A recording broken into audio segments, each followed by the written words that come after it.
Hello students and welcome to bookworms of SSC channel. Students, railway ने group D की जो vacancy निकाली है 1,10,000 4,000, उसके अंदर एक चेंज हुआ है फिजिकल एफिशिएंसी टेस्ट के अंदर। बेसिकली एक अमेंडमेंट है, उसी का एक नोटिस जारी किया है रेलवे ने। आपको बताना जरूरी था, इसीलिए मैंने आपको यहाँ पर बता दिया है।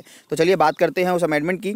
तो स्टूडेंट देखिए, फिजिकल एफिशिएंसी टेस्ट के अंदर सबसे पहला अमेंडमेंट है और इसके अंदर ये बताया गया है कि एक पॉइंट और फिजिकल एफिशिएंसी टेस्ट में ऐड कर दिया गया है। बेसिकली इन्होंने यहाँ पर उस पूरे प्रोसेस को एक्सप्लेन कर दिया है। इस पूरे पैराग्राफ में आपको ये बताया गया है कि 2 स्टेजेस के अंदर आपको ये फिजिकल एफिशिएंसी टेस्ट होगा। पहला जो स्टेज होगा वो होगा आपका वेट उठाने का, यानी कि आपको वेट उठा के कुछ दूरी चलना पड़ेगा एक पर्टिकुलर टाइम के अंदर। और बेसिकली 35 किलो का जो वेट है वो पहले ही बताया जा चुका है। 35 किलो का वेट होता है जिसको आपको एक स्पेसिफाइड टाइम पर एक स्पेसिफाइड डिस्टेंस तक लेके जाना होगा।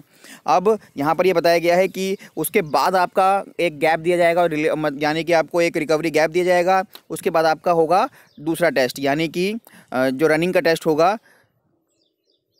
वो होगा। आप पहले वेट लिफ्ट, यानी कि पहले आप वेट उठाएंगे, उसको लेके चलेंगे एक डिस्टेंस तक, उसके बाद आपको रनिंग के लिए बुलाया जाएगा। तो कुल मिला के ये दोनों टेस्ट आपको पास करने होंगे।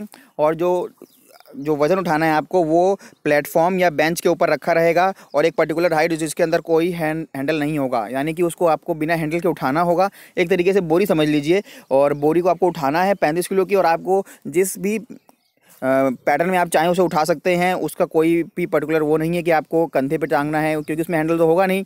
तो उसको आप किसी भी मैनर में आप उसे उठा सकते हैं, और उसके बाद उसको आपको एक पर्टिकुलर डिस्टेंस तक ले जाना है विदाउट ड्रॉपिंग इट। तो सैंड बैग होगा इसके अंदर। और उसके बाद देखिए, रजिस्ट्रेशन डिटेल्स के अकॉर्डिंग यहाँ पर एक चीज़ बताई गई है कि during the process of online registration application candidates में enter roll number in place of registration number.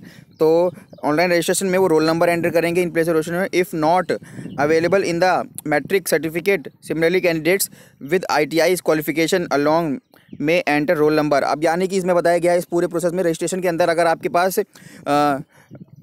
Registration number नहीं, ऑनलाइन एप्लीकेशन के अंदर अपना रोल नंबर ही डालेंगे। तो रोल नंबर डालना है ऑनलाइन एप्लीकेशन फॉर्म में, वही यहाँ पर लिखा हुआ है। जिनके पास मार्कशीट्स नहीं है वो डाल सकते हैं इसे। और सिमिलरली कैंडिडेट्स विद ITI, जो ITI और NAC कर रखा है, उनके लिए भी ये चीज़ लागू होती है।